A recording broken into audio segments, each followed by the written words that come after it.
Bonsoir à toutes et à tous. Bienvenue dans votre journal du soir sur la MBC Télé. Voyons d'abord les titres de cette édition.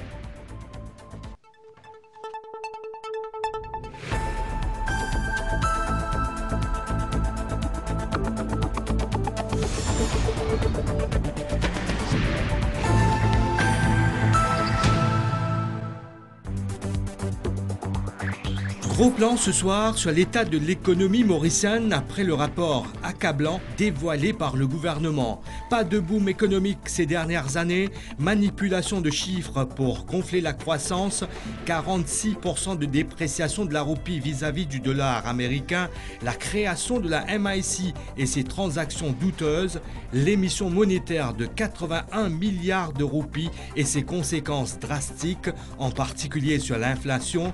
Le document fera l'objet d'une émission spéciale en direct ce vendredi soir sur la MBC Télé. Le cyclone tropical Chido, une menace directe pour Agalega. Des conditions cycloniques attendues à partir de ce soir. Des manquements et une absence de certains traitements et services constatés à l'hôpital de Flac lors d'une visite du ministre de la Santé. Un comité technique se penchera sur les améliorations nécessaires.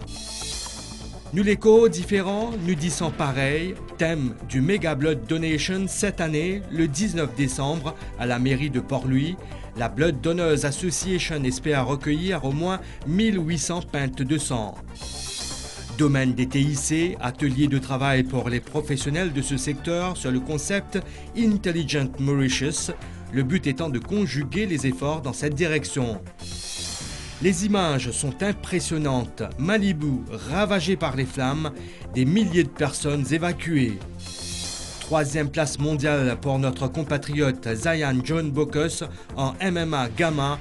Il décroche le bronze chez les moins de 18 ans pour sa toute première participation à un concours international.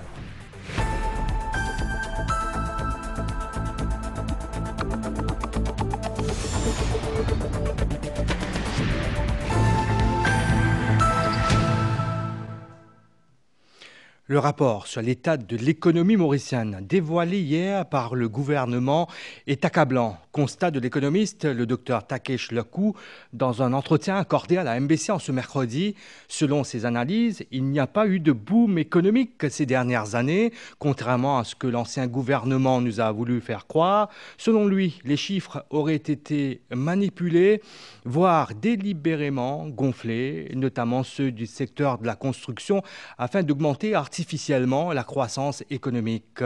Voyez ce reportage d'Abdel Bolaki. Le rapport sur l'état de l'économie a analysé les fondamentaux économiques de Maurice. D'abord, après un examen approfondi de la croissance du produit intérieur brut, il s'est avéré que les données ont été largement exagérées par le gouvernement précédent, et ce pour donner une fausse impression de progrès économique. L'économiste Dr Takesh Lekou nous parle d'une situation préoccupante. Vous pensez que c'est un rapport très accablant parce que beaucoup, c'est une appréhension qui, cette économie s'y met de l'avant, nous trouvons en termes de chiffres de la croissance, mais aussi les chiffres sur l'investissement, sur l'inflation. Pendant la campagne, le ministre des Finances disait qu'il y a un boom. Maintenant, ça a montré qu'il nous partit vraiment d'un boom. Ça veut dire que les chiffres qui peut être présentés pendant les 2 dernières années, parti ça rose, comment il était là, il montrait qu'il y a ce qu'on appelle un mismanagement et de la politique. De la politique fiscale de le pays et de la politique monétaire de le pays. Le taux d'investissement a également baissé, une situation alarmante selon le document, notamment en raison de la chute des investissements privés. Quant aux investissements directs étrangers, ils ont été en grande partie orientés vers l'immobilier, un secteur ayant un effet multiplicateur limité sur l'économie. Selon le rapport, des secteurs plus productifs auraient dû être privilégiés, tels que l'agriculture, la manufacture, le tourisme et les services financiers. Par ailleurs, les exportations de produits ont amorcé une tendance baissière en 2023, enregistrant une chute de 12%. Le niveau de la dette publique a plus que doublé en 10 ans, représentant une augmentation d'environ 32 milliards de roupies en moyenne par an. Le rapport tire également la sonnette d'alarme sur le déficit budgétaire aggravé par la situation financière difficile de plusieurs institutions publiques du pays. Dans le rapport, il y a plusieurs coopérateurs étatiques qui, dans le rouge, y compris le métro express, y compris la STC, c'est encore une fois, c'est beaucoup d'observations qui, dans le passé, sous le précédent régime, et quand les économistes, les observateurs économiques, tu peux analyser, donc déjà, c'est la sonnette d'alarme, mais ce qui est plus important, comment nous redresser là-bas. En conclusion, le rapport affirme que l'état de l'économie et des finances publiques est très préoccupant.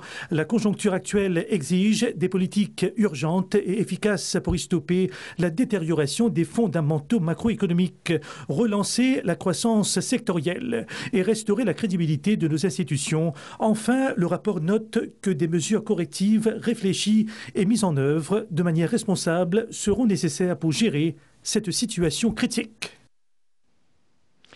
Quant à la roupie mauricienne, elle s'est dépréciée d'environ 46% par rapport au dollar américain en 10 ans, de 2014 à 2024. C'est ce qu'indique le rapport State of the Economy déposé par le Premier ministre, le Dr Navin Ramgoolam, à l'Assemblée nationale hier après-midi. Selon ce document, la dépréciation moyenne de la roupie était d'environ 5,3% annuellement ces 4 dernières années. Le point avec Migan Ponapanaiken. Tout un volet est consacré à la politique monétaire et à l'inflation dans le rapport State of the Economy. Le document souligne que la dépréciation de la roupie s'est accentuée ces dernières années, une perte de valeur qualifiée de supérieure à la moyenne historique. Cela a eu pour effet d'augmenter l'inflation au niveau national. Une hausse substantielle a ainsi été notée avec un pic de 10,8% en 2022. Même si l'inflation est retombée à 3,7% en novembre 2024, le rapport souligne que les prix restent relativement élevés. L'économiste Ibrahim Malek indique que ce sont surtout les produits de consommation courante qui sont les plus affectés. Pour un pays comme Maurice, qui importe près de 70% de sel mange, première chose, c'est qu'il y a un impact énorme sur nos prix. Et une bonne cause majeure de l'inflation dans ce pays, sur les 5 et 10 dernières années, il y a beaucoup d'items qui ont augmenté de plus de 50%. Et ça frappe les gens de tous les jours. Alors, le Mauricien moyen, qui l'y trouve quand il y a le supermarché, sur un achat, il a augmenté de 30, 40, 50%. Toujours selon cet état des lieux économiques, le taux d'inflation à Maurice met plus de temps à revenir au niveau pré-pandémique. Le rapport indique que les plans de soutien financier mis en place par l'ancien gouvernement ont eu un impact négatif sur les finances publiques. Tout ça n'est pas soutenable. Nous ne sommes pas capables de continuer de donner l'argent sans l'économie qui peut produire, qui peut générer revenus. Nous avons nos labor force, nous avons l'investissement, nous sommes capables de générer l'argent. Et c'est ça la première chose que nous devons faire. Et la seule façon que nous devons faire ça, redonner confiance à tout bon agent économique qui est capable de faire business Maurice, ou capable de faire business en roupie. C'est vraiment le signal qui we've got it, we've understood the problem, et nous pouvons attaquer la base du problème. Le document déposé au Parlement relève par ailleurs que la dépréciation significative de la roupie ces 10 dernières années a entraîné une augmentation de la dette extérieure du gouvernement d'environ 19,8 milliards de roupies. Ce rapport fait également état de l'effet de la création de la Mauritius Investment Corporation sur la position financière de la Banque de Maurice, avec le transfert de 18 milliards de roupies pour le remboursement des dettes de l'année financière 2019-2020 et de 55 milliards de roupies pour le budget 2020-2021. Le bilan de la banque était déjà fragilisé et avec l'émission monétaire de 81 milliards de roupies, l'inflation dans le pays a augmenté de manière drastique. Lors de sa première conférence de presse samedi dernier, en tant que gouverneur de la Banque de Maurice, Ramasitanen avait également commenté les transactions douteuses de la MIC, soutenant l'idée que la Banque centrale doit revenir à ses activités principales, à savoir gérer la politique monétaire et assurer la stabilité économique. Voyons tout cela dans ce reportage de Shehzad Juman. La Banque de Maurice, par son statut d'actionnaire unique, a financé la Mauritius Investment Corporation à hauteur de 81 milliards de roupies via l'émission monétaire, sans utiliser les réserves officielles. À ce jour, la MIC a approuvé des investissements de 66,1 milliards de roupies, dont 57,4 milliards ont été décaissés, y compris 25 milliards de roupies à Airport Holdings Limited. La MIC dispose d'un solde restant de 23,6 milliards de roupies. La MIC a été créée lorsque le bilan de la Banque de Maurice était déjà affaibli par le transfert de 73 milliards de roupies au gouvernement pour le remboursement de la dette et le soutien au budget. Imprimer de l'argent pour financer la MIC a été une décision irresponsable selon le rapport State of the Economy, aggravant l'inflation, augmentant la liquidité dans le système bancaire et exerçant une pression sur le taux de change de la roupie. On imprime, on appelle ça money printing, 80 milliards. C'est-à-dire qu'on imprime la monnaie sans qu'il y ait une production correspondante. On peut dire donner la monnaie comme ça, on va injecter la monnaie. Et ça, évidemment, comme on nous dit, too much money chasing after too few goods. Et l'inormal qui prix pour augmenter. Parce qu'on a trop beaucoup de monnaie qui peut circuler par rapport à la quantité de biens et services qu'on peut offrir. Il y a aussi un impact direct sur le balance sheet, le bilan de la Banque de Maurice. Parce que l'erreur qu'il fait, c'est de mettre MIC le balance sheet de la Banque de Maurice. Ce qui fait si demain, il y a un prêt qui est donné, pas qu'à rembourser, mais ça peut impacter le balance sheet de la Banque de Maurice et la Banque de Maurice sur capital pour diminuer. Là, le gouvernement peut bien récapitaliser la Banque de Maurice. C'est ça ce danger. En raison de la forte dépréciation de la roupie, la révision de la politique monétaire de la Banque de Maurice est une priorité, comme indiqué dans le rapport Article 4 du FMI de 2024. On ne peut pas croire que les mandats d'une banque centrale pas l'investir dans la terre, pas l'investir dans equity, pas l'investir dans les debentures. Je ne sais pas quoi. Parce qu'il y a plusieurs risques là-dedans. Le premier risque, c'est you dilute the primary function d'une banque centrale. Nous tous connaissons qui rôle important d'une banque centrale, c'est stabilité prix, stabilité financière et stabilité de la valeur de la roupie. Et nous pensons qu'il nous retourne à nous commander. Surtout dans une situation que nous tous connaissons, qui peut arriver la roupie, qui peut arriver l'eau devise, comment nous pouvons faire ça. Alors nous avons trouvé une solution de transition. Et nous avons des autres pour l'année financière terminant le 30 juin 2024, le MIC il dégrade le balance sheet de la Banque centrale. La Banque de Maurice dispose d'une flexibilité limitée en ce qui concerne les réserves internationales. En novembre 2024, ses réserves officielles brutes de 8,4 milliards de dollars américains comprenaient des soldes qui ne sont pas directement détenus par la banque, tels que les avoirs en devises des banques commerciales et les prêts accordés par des banques commerciales internationales.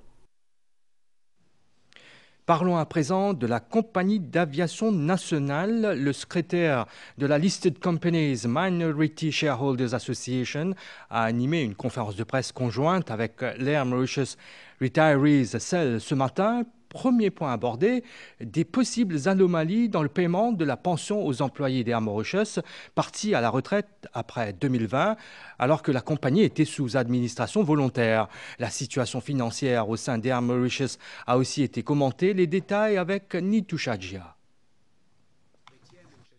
Le secrétaire de la Listed Companies Minority Shareholders Association a présenté une chronologie des événements suivant la mise sous administration volontaire d'Air Mauritius en 2020. Il a longuement commenté la situation financière et la gestion au sein de la compagnie nationale d'aviation. Il y a beaucoup de décisions extrêmement graves qu'il prend sur l'administration volontaire.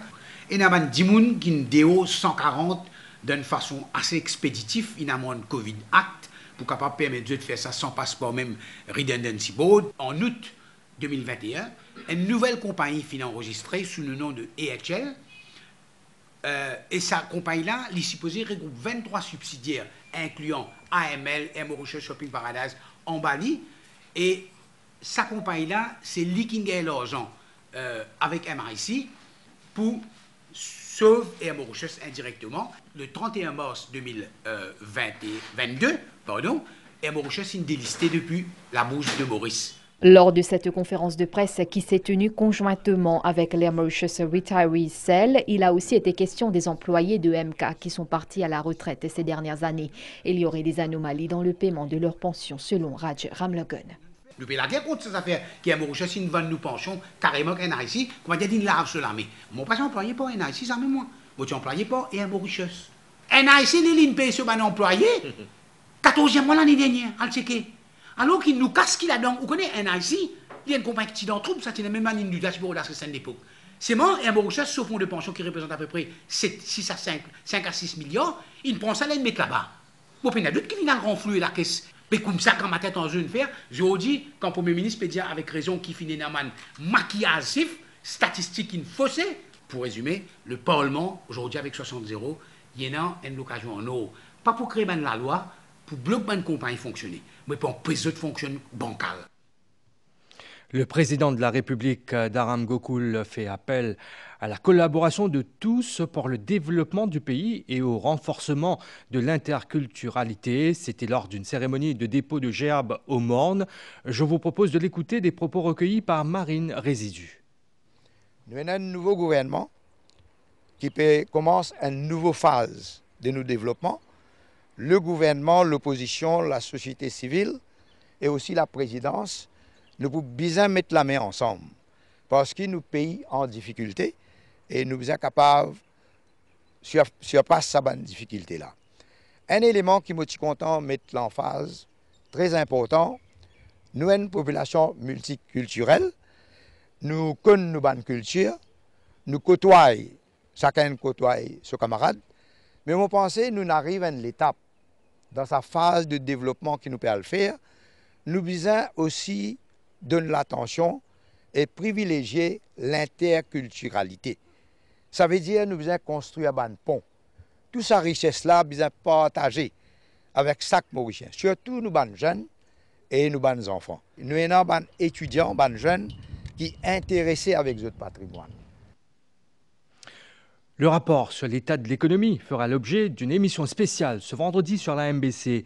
Économistes, banquiers et universitaires seront sur notre plateau pour analyser en direct et en détail les conclusions de ce document, tout en mettant l'accent sur les fondamentaux économiques du pays et la situation financière de plusieurs institutions publiques mentionnées dans le rapport. Cette émission, intitulée « État de l'économie, défis et contraintes », sera diffusée à 20h15 ce 13 décembre sur MBC1 et MBC-SAT, un rendez-vous à ne pas manquer ce vendredi soir. Tout à fait autre chose à présent, au bâtiment du Trésor cet après-midi. Le Premier ministre, le docteur Navin Ramgoolam, a eu une séance de travail de plus d'une heure avec Harriet Matthews, directrice générale pour l'Afrique, les Amériques et les territoires outre-mer au Foreign Commonwealth and Development Office du Royaume-Uni. Harriet Matthews était accompagnée de Charlotte Pierre, haut-commissaire britannique à Maurice. Le cyclone tropical Chido, une menace directe pour Agalega, un avertissement de fortes pluies, de vents forts et de fortes houles en vigueur sur l'île. Des conditions cycloniques sont attendues à partir de ce soir. Écoutons les explications du météorologue Vinit Kogput au micro d'Ajmal Moitob. Il y a un avertissement de forte pluie aussi, un avertissement de vent fort et un avertissement de forte houle qui est en vigueur à Agalega. Cyclone tropical Chido peut approcher Agalega depuis l'est et que sa trajectoire là, il une menace directe pour Agalega. Et que les bouge envers l'ouest, un nuage associé à ce cyclone là peut déjà influencer le temps l'eau à Agalega et que peut aussi accompagner avec la pluie qui peut fort jusqu'à même violent pour un moment. Et pour aussi l'orage. Et pour même gagner une rafale de l'eau de 150 à 180 km/h aujourd'hui à soir. De côté de la mer, nous pouvons gagner une houle de l'eau de 8 mètres. Et que cette houle là, nous pouvons même créer une marée tempête, une vague pour même défaire un lagon. Un modèle numérique peut aussi montrer que le cyclone tropical Chido pour capable intensifier davantage pendant la nuit et que l'eau sa trajectoire qu'il prend là, il a toute possibilité qu'il lige sa cyclone là pour passer l'eau à Agalega.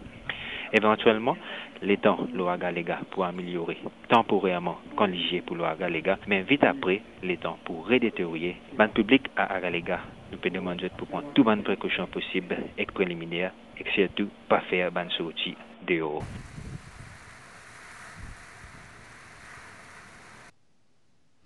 Et à l'approche de Chido sur Agalega, des marées tempêtes influenceront les régions côtières basses de l'île. Place à présent au témoignage d'un habitant de l'île, Oliver Marina, joint au téléphone par Nitoucha Djia. Il y a un petit fait disaster community. Aujourd'hui, nous nous rejoignons avec lui pour confirmer la force que nous pouvons bouger en cas si on arrive. Là, nous finissons confirmer avec nous qu'il y a une cause avec OTST. Nous gagnons ce bâtiment, mais à partir de 6 heures, est ouvert là-bas. Là, nous-mêmes, habitants La Fourche, nous pouvons bouger, nous pouvons aller là-bas. Parce que nous ne sommes pas capables de prendre risque, nous pouvons get l'Internet, tout ça là, nous pouvons trouver qui est vraiment bien danger. Je vous retrouve pour la suite du journal après cette page publicitaire.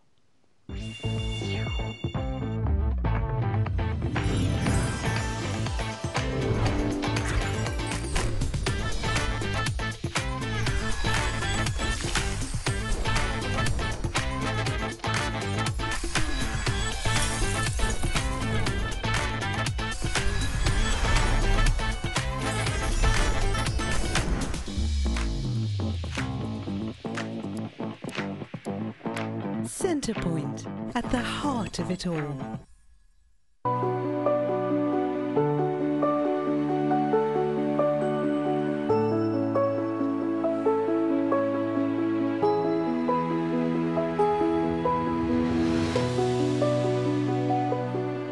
Mais ça l'année là, Noël est différent avec Decathlon.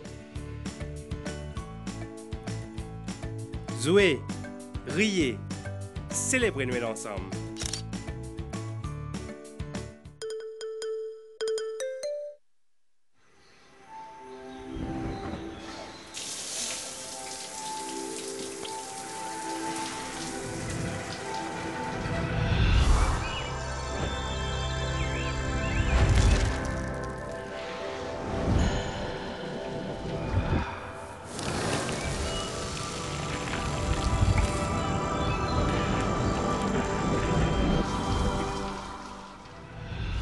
Olivier de Lagrange, faites voyager vos sens.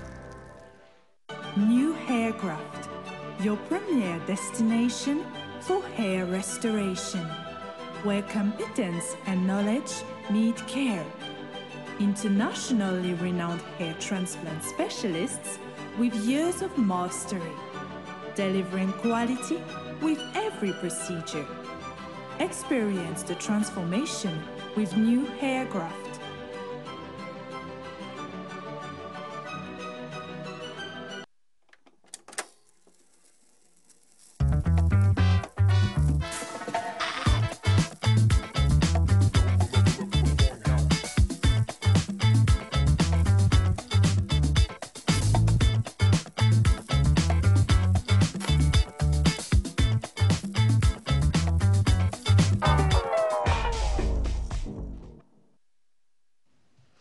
Le président de la République, Dharam Gokul, entouré de plusieurs personnalités, a présidé une série de dépôts de gerbes pour honorer les grandes figures du pays, à l'instar de ce Siu Sagar Ramgoolam et ce Anirudh Jagannath, et pour rendre hommage aux ancêtres dans des lieux chargés d'histoire et d'émotions, compte rendu Marine Résidu.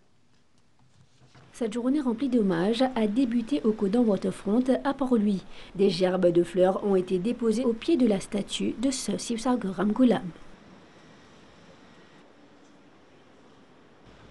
et au pied de la statue de ce Anirudh Jagannath. Direction ensuite la Pravasigat, site inscrit au patrimoine mondial de l'UNESCO pour commémorer l'arrivée des travailleurs engagés.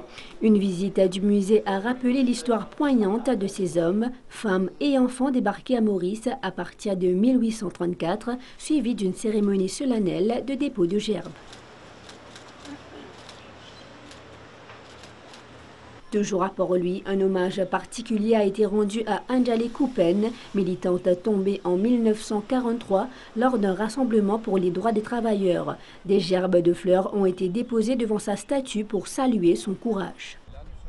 Enfin, le président de la République s'est rendu au Morne, site inscrit à l'UNESCO. La cérémonie s'est tenue au Monument international de la route de l'esclave, symbole de résilience et de la quête de liberté des esclaves marrons. Bonne pensée qui m'a bien capable commence ma présidence en rendant hommage à nos bandes enceintes. C'est très important. Quand nous arrivons, c'est la contribution de tous nos bandes enceintes. Alors, ma visite est symbolique. Comment nous dire, si nous ne connaissons pas le passé, nous ne pouvons pas construire l'avenir. La journée s'est achevée par un moment de recueillement et une réflexion profonde sur l'héritage de Maurice en présence de plusieurs dignitaires. Le ministre Anil Betchou a effectué une visite de l'hôpital Sage à Flak aujourd'hui. De nouveaux services, dit-il, seront offerts pour mieux répondre aux besoins de la population, tels la chirurgie cardiaque et les soins podologiques. Par ailleurs, un comité technique a été mis sur pied pour apporter des améliorations à cet établissement. Le point avec Madhvi Jagannath. Cette visite du ministre de la Santé à l'hôpital Sanur Jagannath à Flak avait pour objectif d'établir un bilan sur le fonctionnement de cet établissement sur une base quotidienne. Des manquements ont été constatés, dira le ministre, notamment en ce qu'il s'agit de l'aménagement de certaines salles, dont celle dédiée à la physiothérapie et à l'orthopédie. Le ministre Anil Betchou déplore par ailleurs l'absence de certains traitements et services. Un comité technique, dit-il, se penchera sur les changements à apporter en vue de mieux répondre aux besoins de la population. La physiothérapie département besoin relocaliser dans une bonne place parce que beaucoup de monde vient pour ça. Et il y a occupational thérapie, ça aussi. La pharmacie, nous pouvons amener, côté besoin amener, côté patient qui côté pour aller dans l'entrée même, ça aussi nous pouvons faire ça. Beaucoup de départements nous besoin ajouter. Par exemple, des côtés heart surgery et des gemmes de la tête, un eye département ici. Nous, Premier ministre, tout le temps, qui met l'emphase, qui m'a dit que souffre de diabète, ils ont les pieds. Nous appelons ça le département pédiatrie. Alors, ça, le département-là, nous pouvons faire. Il y a des trucs comme ils ont fini ouvert. Le ministre de la Santé compte aussi revoir l'accès au transport, aux aires de stationnement ainsi qu'aux zones piétonnières dans la cour de l'hôpital de Flak. Le Mega Blood Donation aura lieu cette année le 19 décembre sur l'esplanade de la municipalité de Port-Louis. La Blood Donors Association espère cette fois recueillir au moins 1800 pintes de sang, surtout en cette période de fin d'année. Les détails ont été fournis lors d'un point de presse qui a eu lieu en présence des députés Eshan Juman et Sandip Prayag. Voici le compte-rendu de Nitu Shajia.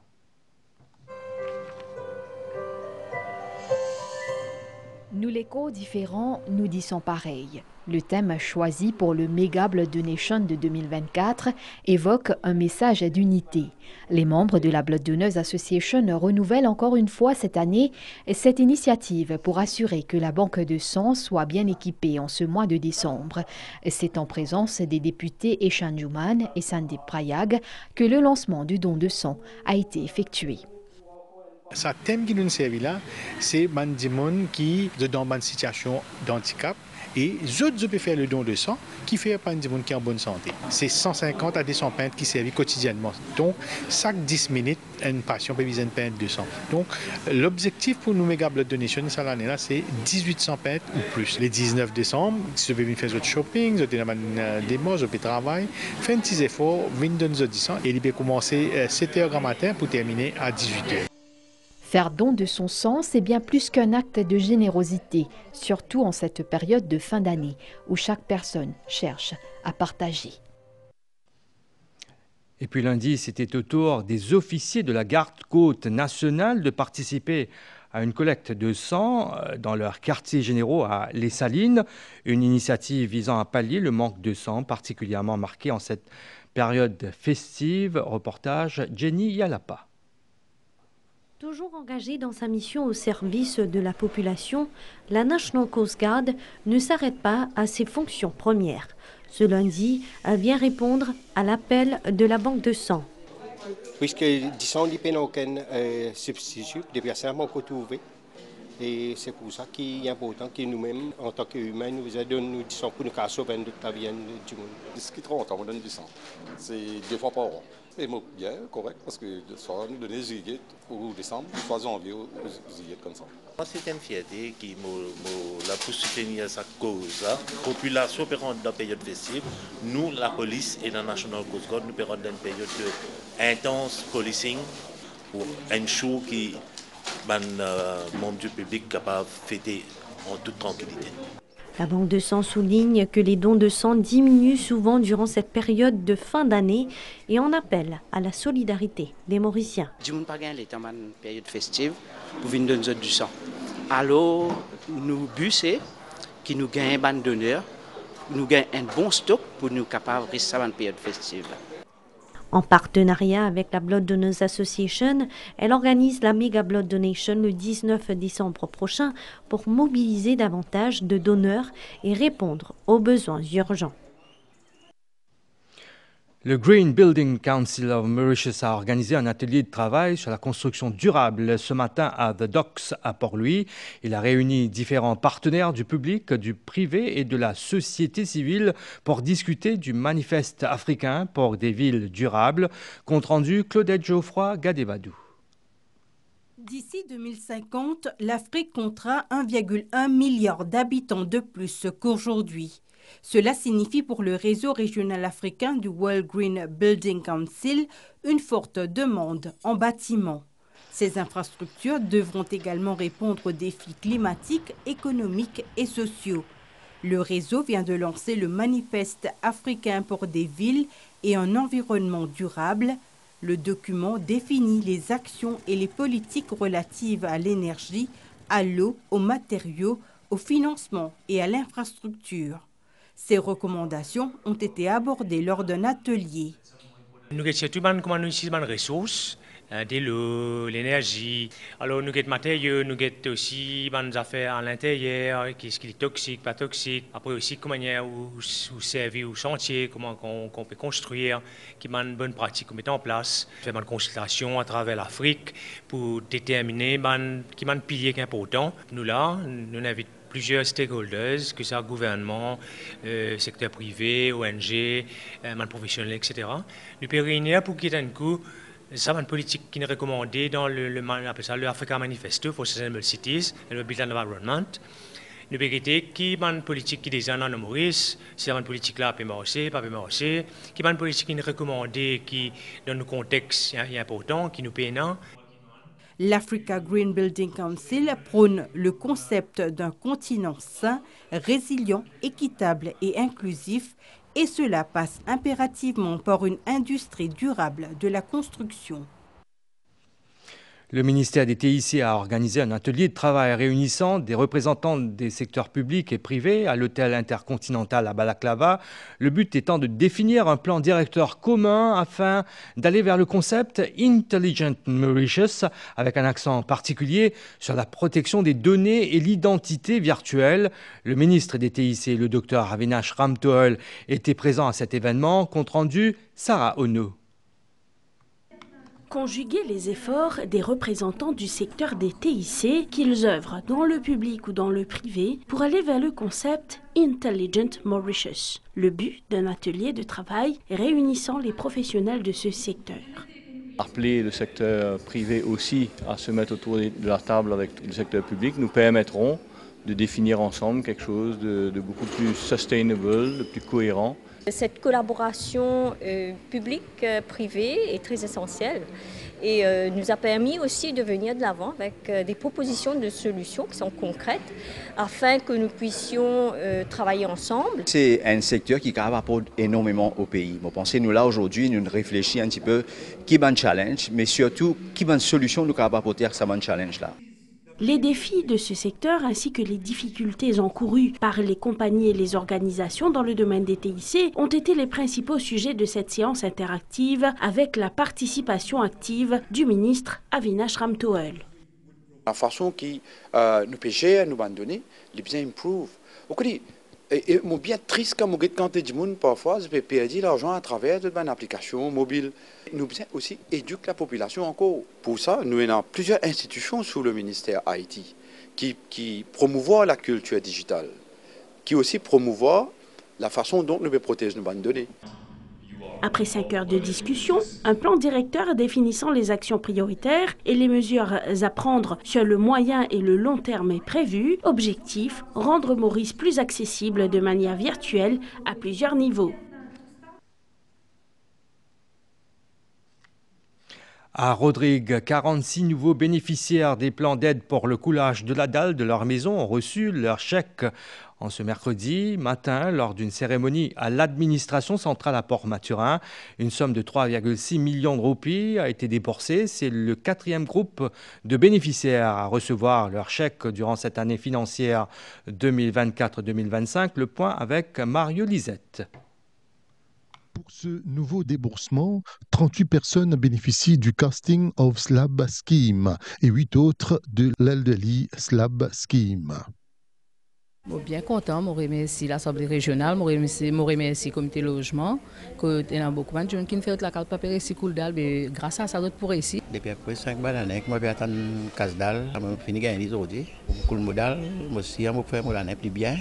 Selon le commissaire de la Sécurité sociale, de juillet à décembre cette année, plus de 10 800 000 roupies ont été déboursées pour 132 bénéficiaires. Nicolas Volbert encourage les nouveaux bénéficiaires à utiliser cet argent judicieusement. Si vous avez des gens qui sont la case, ils ont endommagé, ils ont un problème, vous êtes capable de faire des carrières même venir, faire des enfants venir, venir remplir des formes, venir faire des bandes de mosses pour qu'ils soient capables de nous. Là, aujourd'hui, nous 4e remise. La fin janvier, on dit dans la case, vous avez gagné. Tous les Rodriguais doivent avoir un logement décent, affirme le chef commissaire. François Gancourt dira que les autorités locales ont à cœur le bien-être de la population. Je tenais la responsabilité aujourd'hui pour le cours de dalle au plus vite. Si il y a un qui connaît, il y a un problème dalle, mérite de gagner sur l'argent dalle, il paie en bail parce qu'il a besoin d'un bail pour capable gagner l'argent dalle. Ça aussi, nous pouvons décider là pour nous faire une fast track, nous donner ce bail tout de suite. Depuis 2022 à ce jour, plus de 400 familles rodriguaises ont bénéficié des plans d'aide au coulage de la dalle, pour un total de plus de 32 500 000 roupies. Dans le cadre de la Journée des droits de l'homme 2024, une cérémonie officielle a été organisée ce matin à Port-Louis par la Human Rights Division en collaboration avec 2 autres organismes. L'événement a réuni des experts, cadres et acteurs engagés pour réfléchir à l'importance des droits humains comme moteur de progrès social et de développement durable. Compte rendu, Jenny Yalapa. Le 10 décembre marque chaque année un rappel essentiel, la défense des droits humains. Adoptée en 1948, la Déclaration universelle des droits de l'homme reste une boussole pour guider les nations vers une société plus juste et égalitaire. À Maurice, le nouveau gouvernement démontre son engagement à garantir la promotion et la protection des droits humains pour tous, sans aucune distinction.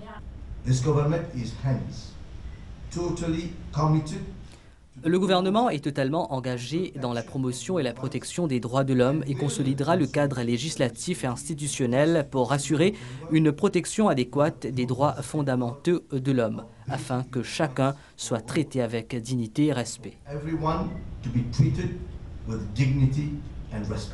Les droits humains, rappelle l'ONU, donnent aux individus et aux communautés les moyens de bâtir un avenir meilleur.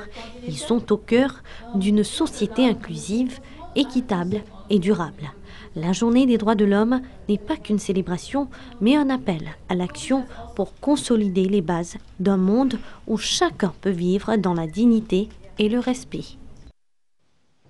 La 2e édition du Festival du film au féminin a débuté hier.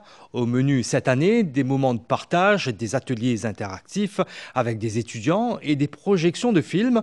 Le clou étant celui de Sonia Roland, un destin inattendu qui sera projeté au Conan Arts Center. Alexandra Lamy et Chloé Joannet sont parmi les grands noms du cinéma qui y participent, comme nous l'explique Candy Mangra.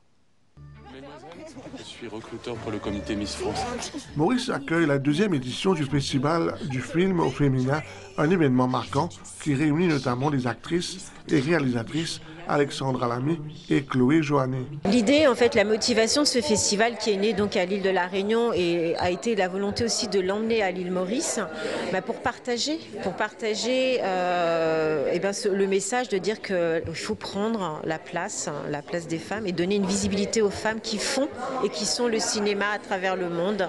Le public aura également l'opportunité de découvrir un destin inattendu, une œuvre de la réalisatrice Sonia Roland. Ce projet met en lumière le rêve de Nadia, une métisse d'origine rwandaise, âgée de 18 ans. J'ai hâte de présenter au public et que j'ai tourné l'année dernière, qui a été diffusé sur France 2 en janvier dernier. Et les moments forts, c'est la première fois où on le présente au public et moi ça a été dans des festivals. Ça a été un moment de vertige parce qu'on montre son œuvre au public et on espère que ça va plaire parce que son destin dépend aussi de l'accueil du public. Ce festival est une occasion unique de valoriser les femmes dans le milieu du cinéma et de découvrir leurs créations inspirantes. La communauté hindoue célèbre aujourd'hui le Gita Jayanti, une fête religieuse qui commémore la révélation du Bhagavad Gita par le Seigneur Krishna au prince Arjuna sur le champ de bataille de Kurukshetra. Le Bhagavad Gita est un texte sacré qui fait partie de l'épopée du Mahabharata avec des enseignements profonds sur le devoir, la moralité, la spiritualité et la philosophie de la vie. Le Gita Jayanti marque ainsi l'anniversaire de ces révélations. Restez avec nous, je vous retrouve pour l'actualité internationale après ces quelques messages de nos partenaires commerciaux. Canal Plus fait toi vivre la faille à l'émotion avec un offre spécial à partir de 375 roupies par mois. Abonne-toi, extreme ban dernier blockbuster, le Canal Plus. Wow! Enjoy plenty. J'avoue que moi aussi ça m'a surpris sur le coup. Vibrez avec ban plus grand championnat. Al dans bal masqué le Netflix, dans soirée gala le HBO en exclusivité, mettre la faille à dans party. Tout ça là et plein les autres programmes quand tu as envie. Canal Plus, votre nouvelle expérience streaming en live et à la demande. Ouais, cool, ce carré poulier là, c'est bien top. Tout ça, tes frères, pas de songé. Pas de songé? Attends-toi. Hier, me dit beaucoup de santé, frère. Comme d'hab, ma fille dit bonjour. Me dit bonjour. Nouveau look, il dit hé. On dit hé. Moi, trouve une veda. Et redonne une nouvelle recette. Moi, dit changement là qui vous dit. Il dit hé. Il dit toujours. Depuis c'est moi. Moi, dit hé. Moi, passe ma commande. Livreur rentré. Il dit ouais, Rafik, toi, tu passes commande grand matin? Rafik répond yes. Moi, tu commandes saucisse, jambon, blanc, poulet entier, les ailes, la cuisse. Moi, dit tchou. Rafik dit hé. Ça coule là. Mamie sonné. Il dit moi, pas de décoration. Mais de suite. Un poulet entier, s'il te plaît. Comme d'hab, Rafik dit, maman découpe ça pour toi. Tiens sur les œufs, me dit, coupe pour ça, dis moi de manger. Pac, il de moi, pac, mon rentrée, pac, oui, pac, nous déguster. Enfin, c'est ça pour dire, toi qui bat ta santé frère, sans hygiène, qualité, service, toujours tout. Zisco Chantefray, qui est nain Chantefray. Gagnez un voyage de rêve pour toute la famille à Disneyland Paris. 2 nuits féeriques à Disneyland, suivies de 4 nuits inoubliables au cœur de la ville lumière. Tentez de gagner ce voyage exceptionnel à l'achat d'un produit Samsung uniquement dans tous les magasins Galaxy ou sur galaxy.me. Conditions applicables. Merry Noël Galaxy! Vous avez travaillé dur pendant toutes ces années. Pour votre famille, pour vos enfants, c'est l'heure d'en profiter. Vous le méritez. Bénéficiez d'une retraite paisible avec Absa Bank. Avec Absa Pensional Savings, l'intérêt est payé chaque mois et en prime, un 13e mois d'intérêt. Absa Bank vous offre aussi d'autres avantages pour une retraite en toute sérénité. Visitez une branche Absa ou appelez sur le 402 000.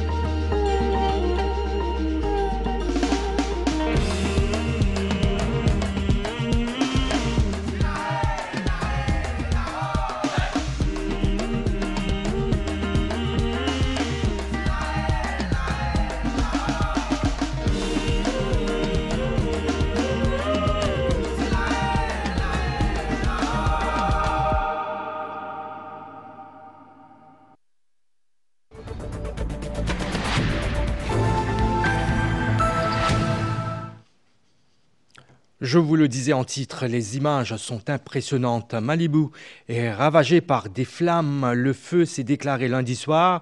Le vent et la végétation très sèche ont favorisé sa progression. Des milliers de personnes ont été évacuées le lendemain dans les alentours de la ville et la plage la plus célèbre des États-Unis, près de Los Angeles, dans l'ouest des États-Unis. Plus de 1150 hectares et des habitations sont déjà partis en fumée dans cette zone prisée par les célébrités et milliardaires. Le Premier ministre chargé de la transition en Syrie, Mohamed al-Bashir, aussitôt nommé, a promis calme et stabilité aux Syriens 2 jours après la chute du pouvoir de Bachar al-Assad. Il a d'ailleurs appelé les Syriens de l'étranger à rentrer chez eux pour permettre au pays de prospérer. Mohamed al-Bashir a présidé une réunion regroupant les nouveaux ministres et ceux du pouvoir déchu. La mission du gouvernement intérimaire consiste à préserver la stabilité des institutions et à éviter la désintégration de l'État, a-t-il déclaré. Mohamed al-Bashir a été chargé de diriger le gouvernement transitoire jusqu'au 1er mars. Et puis 8 personnes ont été tuées hier et 3 autres blessées dans l'effondrement d'un immeuble résidentiel de 6 étages dans le centre du Caire. 9 ambulances ont été dépêchées sur les lieux et après la catastrophe, les secours ont continué à fouiller les décombres et à rechercher des blessés ou des corps construits dans les années 60. L'immeuble sinistré avait été frappé en 1993 d'un arrêté de restauration, mais les habitants avaient fait appel de cet arrêté qui n'avait pas été exécuté.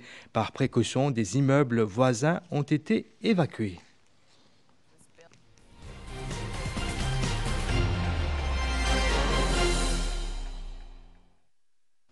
Au championnat du monde des Mixed Martial Arts MMA Gamma, le Mauricien Zayan John Bokus décroche la médaille de bronze à Jakarta en Indonésie chez les moins de 18 ans. Pour sa première participation à un concours international, il a signé 2 victoires avant de s'incliner en demi-finale. Les détails avec Jessie Ougara.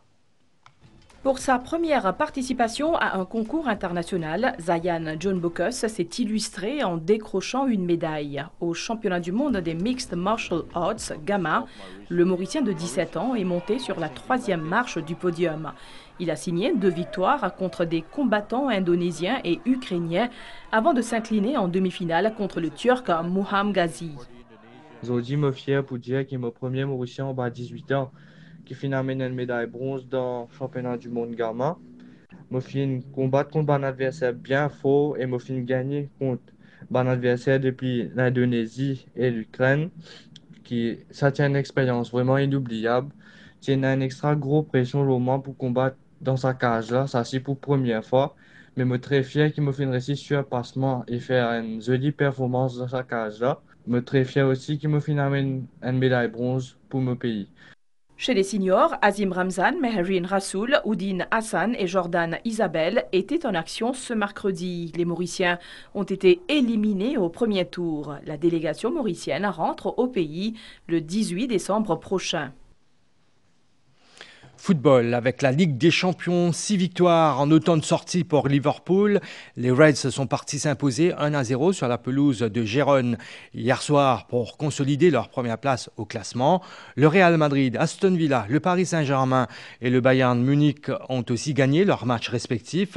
Suite et fin de cette 6e journée de la phase de Ligue ce soir avec entre autres Arsenal qui reçoit Monaco. Cette rencontre vous sera proposée en direct sur MBC Sport 11 et MBC HD à partir de 23h50. Avant-goût de ce match avec Benito Paris. Maintenir le tempo afin de consolider sa place dans le top 8, objectif principal d'Arsenal ce soir en recevant Monaco. Certes, après 3 victoires de suite en Premier League, les Gunners ont connu un coup d'arrêt dimanche à Fulham. N'empêche, en C1, ils sont solides et invaincus à domicile, avec notamment des succès convaincants contre le Paris Saint-Germain et le Sporting à Portugal. En face, Monaco ne viendra pas à Londres la fleur au fusil. En Ligue des Champions, l'équipe de la Principauté a déjà fait ses preuves en faisant tomber notamment Barcelone. Néanmoins, sa tâche s'annonce compliquée. À domicile, Arsenal reste le favori logique. Notez que la dernière confrontation entre les deux équipes remonte à 2015. C'était lors des huitièmes de finale de la compétition. 3-3 après les deux manches, les Monégasques s'étaient qualifiés grâce au but à l'extérieur. Arsenal Monaco à suivre en direct sur MBC 11 et MBC HD à partir de 23h50. Parmi les autres affiches de ce soir, la Juventus recevra Manchester City, toujours convalescent, alors que le choc opposera le Borussia Dortmund à Barcelone. Pour rappel, hier soir, Liverpool, sur un pénalty de Mohamed Salah, s'est imposé à Gérone. Le Real Madrid a disposé de l'Atalanta Bergame. Aston Villa est allé battre Leipzig. Le Paris Saint-Germain s'est relancé à Salzbourg. De son côté, le Bayern Munich est allé dominer le Shakhtar Donetsk.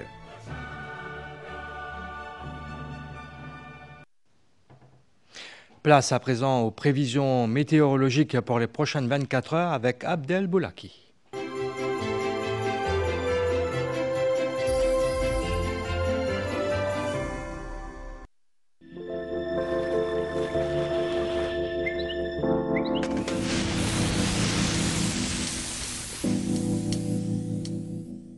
Les prévisions pour Maurice, nuageux avec des averses passagères, principalement sur la partie est, sud et sur le plateau central durant la nuit et tôt demain matin.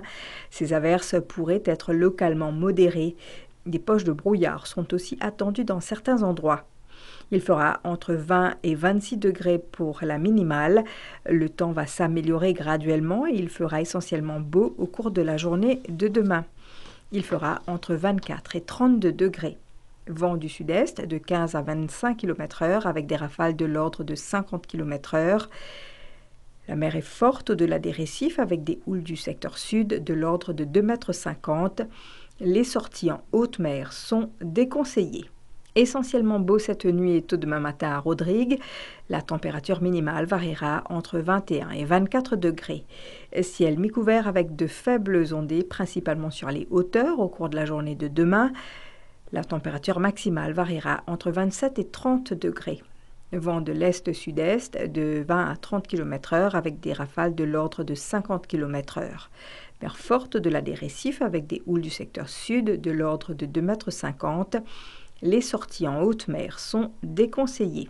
Un avertissement de forte pluie, un avertissement de vent fort et un avertissement de forte houle sont en vigueur à Agalega. Le cyclone tropical Chido s'approche dangereusement d'Agalega par l'est et sur cette trajectoire, il représente une menace directe pour l'île avec des conditions cycloniques qui prévaleront à partir de ce soir. Les nuages actifs associés au cyclone tropical influencent le temps local. Le temps sera couvert avec de fortes averses qui seront fréquentes, devenant parfois violentes avec des orages à partir de ce soir. Pendant les averses orageuses, il est conseillé au public de rester à l'intérieur, d'éviter les plaines et de ne pas s'abriter sous les arbres. Le vent va se renforcer à partir du secteur sud de 80 km/h avec des rafales dépassant les 120 km/h en début de soirée. Le vent moyen va se renforcer davantage pour atteindre les 100 km/h avec des rafales de l'ordre de 150 à 180 km/h tard dans la nuit. La mer est démontée avec des houles de l'ordre de 8 mètres. Il est fortement déconseillé de s'aventurer en mer et d'éviter les plages. À l'approche de Chido sur Agalega, des marées tempêtes influenceront les régions côtières basses de l'île. Il est conseillé au public d'Agalega de prendre toutes les précautions nécessaires, de garder les maisons sécurisées et de rester à l'intérieur. Les personnes se trouvant dans des habitations non sécurisées doivent se rendre dans un centre d'évacuation avec leur kit d'urgence. Un avertissement de forte pluie, un avertissement de vent fort et un avertissement de forte houle sont en vigueur à Agalega.